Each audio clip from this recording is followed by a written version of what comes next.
नमस्कार। एक बार फिर स्वागत है आप सब लोगों का। और मैं शुरू करूंगा उसी बात से जो मैंने पिछले एपिसोड में छोड़ी थी कि जब बात आती है हाइपर फोकस की, तो हाइपर फोकस में फिर हम लोग ये भी चाहते हैं कि स्कैटर्ड फोकस भी हमारा बहुत बड़ा काम करता है। और आपको अगर याद हो, पिछले एपिसोड में मैंने जिक्र किया था कि बीच बीच में ये बहुत जरूरी है। जो हाइपर फोकस है वो यूजुअली प्रोडक्टिविटी बढ़ाता है, और जो आपका स्कैटर्ड फोकस है उसमें क्रिएटिविटी काफी आगे बढ़ जाती है। तो कई बार ये होता है कि जब हमारे पास में ये गैजेट्स नहीं होते हैं, खासकर मोबाइल्स या लैपटॉप एक्सेट्रा, तो कुछ समय के लिए हम लोग थोड़ा रिलैक्स करते हैं। रिलैक्स करते वक्त हमारी कुछ ना कुछ वो चीजें हमारे सामने या हमारे जहन में आती है, हमारे ध्यान में आती हैं, जो हमने पहले या तो की होती हैं या हम करना चाहते हैं। हालांकि हम लेटे हुए आराम से हैं या बैठे हुए आराम से हैं, लेकिन उसके बावजूद भी दिमाग में वो सब चीजें आती रही हों जो हाइपर फोकस के वक्त में हमने जिन डोट्स को कलेक्ट किया होगा। अब एक्चुअली ये जो स्कैटर्ड फोकस है, जैसे मैंने पहले भी आप लोगों से कहा कि ये अब काम आता है उन डोट्स को कनेक्ट करने में। और जब हम डॉट्स को कनेक्ट करते हैं, so we are able to create something new. लेकिन अब जब से ये मोबाइल्स वगैरह आए या सोशल मीडिया साइट्स हमारे पास बहुत ज्यादा हैं, तो जैसे ही हम कोई हाइपर फोकस काम करके या कोई टास्क जिस पे हमने काफी डीप फोकस हमारा था उससे फ्री होते हैं और चाहते हैं कि रिलैक्स कर लें, लेकिन अनजाने में हमारा ध्यान मोबाइल की तरफ चला जाता है, चूंकि वो हमारे आसपास होता है, या टेलीविजन का जो रिमोट है वो हमारे हाथ में आ जाता है और हम कोई सीरियल देखना शुरू कर देते हैं। तो मतलब हमें जो वो स्कैटर्ड फोकस का टाइम है, जो कि हमें वो हमारे लिए बहुत जरूरी है, वो हमसे कहीं छूट जाता है। तो हमेशा सलाह दी जाती है, सभी काउंसलर्स और एक्सपर्ट्स हमें सलाह देते हैं कि हम अपने आप को थोड़ा सा फ्री टाइम भी दें, जिसको हम चाहे तो कभी कभी ऐसा लग सकता है कि हम टाइम को वेस्ट कर रहे हैं। हम टाइम वेस्ट नहीं कर रहे हैं, बट वो टाइम हमारे लिए री एनर्जाइज करने के लिए बहुत जरूरी है। उन थॉट्स को कनेक्ट करने के लिए हमारे लिए बहुत जरूरी है। तो जब हम कई बार ये नहीं कर पाते हैं तो हमेशा दोष देते हैं कि साहब ये मोबाइल आ गया या ये सोशल मीडिया साइट्स हैं जो हमें बहुत तकलीफ दे रही हैं। हाँ, ये तकलीफ दे रही हैं, लेकिन हम इस बात में ये भूल जाते हैं कि कहीं ऐसा तो नहीं कि हम खुद ही कमजोर पड़ रहे हैं, हम अपने आप को कंट्रोल नहीं कर पा रहे। तो जब ये मैं बात करता हूं कि भैया ईमेल्स हमें तंग कर रही हैं या वेबसाइट तंग कर रही हैं या मोबाइल तंग कर रहा है, लैपटॉप, इतनी चीजें हमारे सामने अवेलेबल हैं, तो ये अवेलेबल तो हैं, बट कैन बी कंट्रोल। हर चीज का दोष किसी दूसरे एक्सटर्नल फैक्टर को दे देना तो बड़ा आसान होता है, बट कभी कभी क्या हमें ये नहीं लगता कि हमसे भी कहीं चूक हो रही है? क्या हम सेल्फ डिसिप्लिन हो सकते हैं? क्या अपने आप को हम कंट्रोल कर सकते हैं? तो जब मैं ये इसके बारे में बात सोच रहा था तो अचानक से मेरे सामने एक किताब आई, जो ऑडिबल ही है हालांकि, और इसमें ये ब्रायन ट्रेसी साहब की किताब है जिसका टाइटल है नो एक्सक्यूजेस। तो जब मैं वो किताब सुनने लगा तो अचानक से मुझे लगा कि हाँ, सच में तो मेरे लिए भी बड़ा आसान है ये कह देना कि टेलीविजन सामने था तो मैंने चला लिया, मोबाइल सामने था तो मैंने ऑन कर लिया, कोई नोटिफिकेशन आया था तो मैंने देख लिया। अरे, if I intent to not do that, I would not do that. लेकिन मेरा वो इंटेंशन ही उतना स्ट्रांग नहीं होता। तो यहां पर ये बड़ा जरूरी हो जाता है कि along with all the problems, so called problems which have been created by the men only for the interruption and disruptions for the creative work which we might have been able to do much faster and many more than what we do nowadays. तो हम ये माने कि कहीं हमारा self discipline भी तो कम नहीं हो गया, कहीं हमारा सेल्फ कंट्रोल भी तो कम नहीं हो गया। देखिए, दो तीन चीजें जब हम स्कूल में बच्चों को बात करते हैं या पेरेंट्स से ओरिएंटेशन में जब बात करते हैं तो हम हमेशा बोलते हैं कि punctuality is very important, discipline is very important. मैंने पहले भी कई बार आप लोगों से जिक्र किया है कि कई बार बातें तो यूनिफॉर्म क्यों पहनी जाए। There are reasons for that.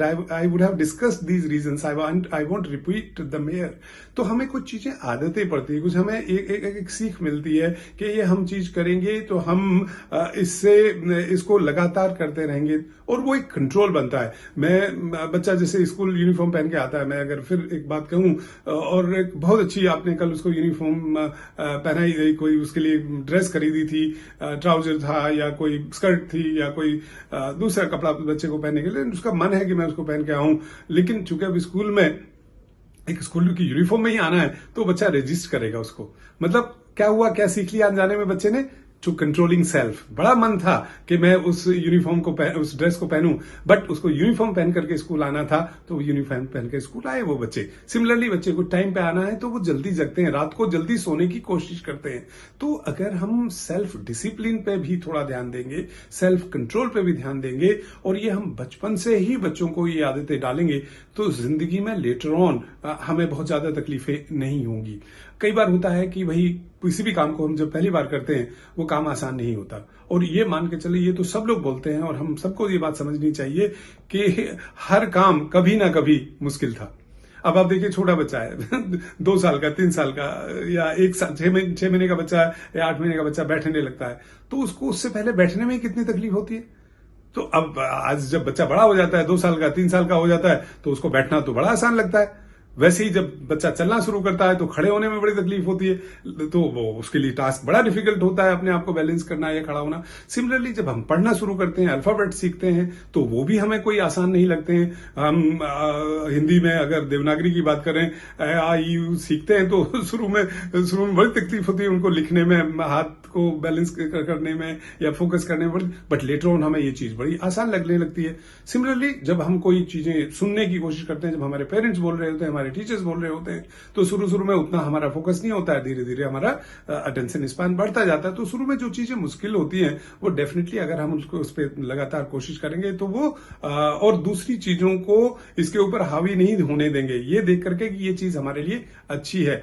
बहुत लोग हैं आजकल, अगर मैं ब्रायन ट्रेसी साहब की भी बात कर रहा हूं, तो ये भी ज्यादातर बात करते हैं अमेरिका की और अमेरिकन कंपनीज की और मार्केटिंग की और सेल्स कैसे बढ़ाएं, तो ज्यादातर ध्यान उधर जाता है। बट ये सारी की सारी चीजें हमारी डेली लाइफ में भी बड़ी इंपॉर्टेंट है। आप कोई काम करना चाहते हैं, अच्छा काम करना चाहते हैं, और ये तो बात मानी गई है, कोई भी काम अच्छा होगा, सबके हित का होगा, तो वो आसान तो नहीं होगा, क्योंकि थोड़ा मुश्किल तो होगा।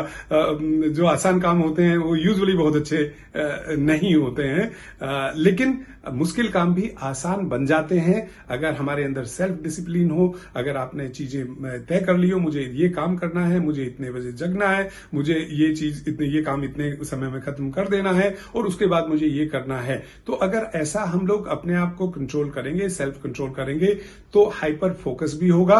और जो ये हम आसानी के साथ दोष दे देते हैं कि भाई मीडिया ने गड़बड़ कर दी, मोटरसाइकिल ने गड़बड़ कर दी। अब देखिए साहब, मैंने एक एपिसोड में, जो रोड सेफ्टी का एपिसोड था, उसमें आपको बोला कि अच्छी कारें आ गई हैं, सड़कें अच्छी बन गई हैं, तो वो तो ठीक है, सड़कें अच्छी बनना, कारें अच्छी बनना, इसका मतलब ये थोड़ा है कि हम अपने आप पे कंट्रोल ही नहीं करेंगे।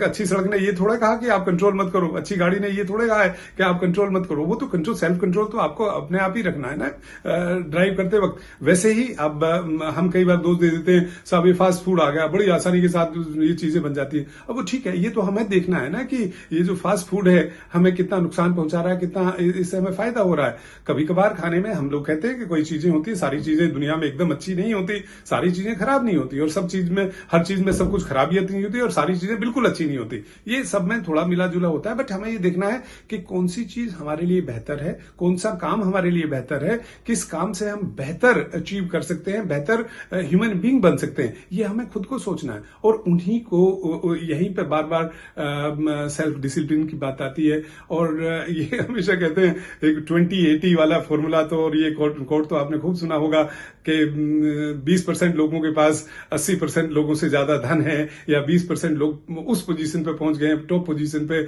80% नीचे रह गए। तो ये, लेकिन यहाँ पे इंटेंट अगर होगा तो आप ऊपर पहुंचेंगे, इंटेंट नहीं होगा तो आप ऊपर नहीं पहुंचेंगे। अब इंटेंट हमेशा, जब मैं ये किताबें सुनता हूं या पढ़ता हूं, तो ज्यादा फोकस रहता है कि हम अमीर बन जाएं, हम ये चीज और कर लें, वो भी इंपॉर्टेंट है। मैं कभी इस बात को नहीं कहूंगा कि ज्यादा पैसा कमाना अच्छी बात नहीं है, लेकिन मैंने एक बार बोला था आप लोगों को कि पैसा भी एक हद तक खुशी देता है, और उसके बाद फिर खुशी में कोई इजाफा नहीं होता। तो हमें सबसे पहले ये देखना होगा, अगर मैं आज आप लोगों से एक बात छोड़ूं कि 3-4 सवाल हम लोग पूछें, कौन सी चीजें हैं जो हमें मुझे खुश होने के लिए चाहिए, क्या वो सच में मुझे खुशी देंगी, और अगर वो सच में खुशी देंगी, क्या आपने पीछे कहीं दूसरे लोगों को देखा कि उनसे उनको खुशी मिली, या अंदर जाकर के आपने जब उनको समझने की कोशिश की तो पाया कि नहीं, जिन चीजों को आप सोच रहे थे उन्होंने उनको खुशी दी, वो खुशी नहीं दे करके उनको और स्ट्रेस दिया है। तो आपको ये देखना पड़ेगा कि हमें अपने मम्मी पापा के साथ, अगर हम बच्चे हैं तो अपने मम्मी पापा के साथ बैठना, उनका कहा मानना हमें खुशी देगा अगर हम उनकी बात मानेंगे। अगर हमने अपना सेल्फ डिसिप्लिन, सेल्फ कंट्रोल किया है,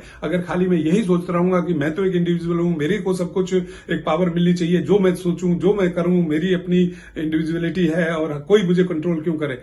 नहीं, जब हम समाज में रहते हैं तो समाज के नियम, कायदे, कानून मानना हमारे लिए जरूरी होता है, क्योंकि हमारा कोई भी काम अगर दूसरे लोगों को इंपैक्ट करता है तो हमें सोच समझ के वो काम करना चाहिए। हमें वो काम जरूर करना चाहिए जो दूसरे लोगों को बेहतरी की तरफ ले जाए। तो मैं चाहता हूं कि जो हम हाइपर फोकस की हमने बात की है, उसको मद्देनजर रखते हुए हम हर वक्त इंटरनेट को, ये मैं भी करता हूं, मैं आप लोगों को दोष नहीं दूंगा इसमें, इसके लिए मैं भी दोषी हूं। मैं भी कभी कभी कहता हूं कि क्या ये चीजें, इतनी अच्छी मोटरसाइकिल क्यों बना दी, इतनी तेज चलने वाली मोटरसाइकिल क्यों बना दी, बच्चे संभाल नहीं पाते। नहीं, लेकिन दूसरी तरफ वो बन गई है, एक इंप्रूवमेंट, डेवलपमेंट, एक नेचर का तो सिद्धांत है, एक नियम है, वो चलेगा। लेकिन एक नियम हमें हमेशा ध्यान में रखना चाहिए कि हम अपने आप को संभालें, अपने आप को कंट्रोल करें। अब सेल्फ डिसिप्लिन दूसरे ही हमें आकर के बताएं, उसी पे ना चलें, हम खुद भी डिसिप्लिन सीखें। और हम एडल्ट्स की ये एक जिम्मेवारी बनती है। आप मान के चलिए कि 10-12 साल तक बच्चा, 15 साल तक भी कई बार बड़ों को रोल मॉडल मान के चलता है। वो बच्चा हमेशा आपको जैसा देखता है, आपको भाषण देने की जरूरत नहीं है। अगर आप वो काम चाहते हैं बच्चे करें, वैसा करिए। मैं हमेशा इस बात को कहता हूं, पेरेंट्स को हमेशा रिक्वेस्ट करता हूं, टीचर्स को हमेशा रिक्वेस्ट करता हूं कि देखिए, आप स्कूल आते हैं तो अगर आप ठीक से कपड़े पहन के अच्छे से आएंगे और एक कैजुअल कभी शॉर्ट्स में मैंने देखा एक आध दो लोग जल्दबाजी में आ जाते हैं, तो वो ठीक नहीं है। बच्चा ये चीजें बहुत कहेगा तो कुछ नहीं, बट अप्रिशिएट तो बिल्कुल छोटा बच्चा नहीं करता होगा, क्योंकि छोटा बच्चा बड़ा अच्छे से, मैंने तो देखता हूं ना बच्चों को, और आजकल के तो बच्चे बड़े खुश होकर के नए सेशन में जब आते हैं तो बड़े ही चेयरफुल मूड में, बड़े अच्छे कपड़े पहन के, they feel very happy when somebody tells them कि बड़े अच्छे लग रहे हो बेटा। अब देखिए, हमेशा तो सब लोग कोई झूठ नहीं बोल सकते कि आप अच्छे ना लग रहे हो, फिर भी कहते कोई बड़े अच्छे लग रहे हैं। तो जब अगर हम ठीक से इन चीजों का ध्यान रखेंगे, ठीक से अपने आप को हम डिसिप्लिन रखेंगे, घर में बड़े लोग, तो हमारे बच्चे ऑटोमेटिकली ये सीख जाएंगे। तो हम एक आध बार और इस बात पे बात करेंगे कि सेल्फ कंट्रोल या सेल्फ डिसिप्लिन को डेवलप करने के कुछ छोटे छोटे क्या स्टेप्स हैं। आज का एपिसोड मैं यहीं पर खत्म करूंगा और आप लोगों से विदाई लूंगा। नमस्कार।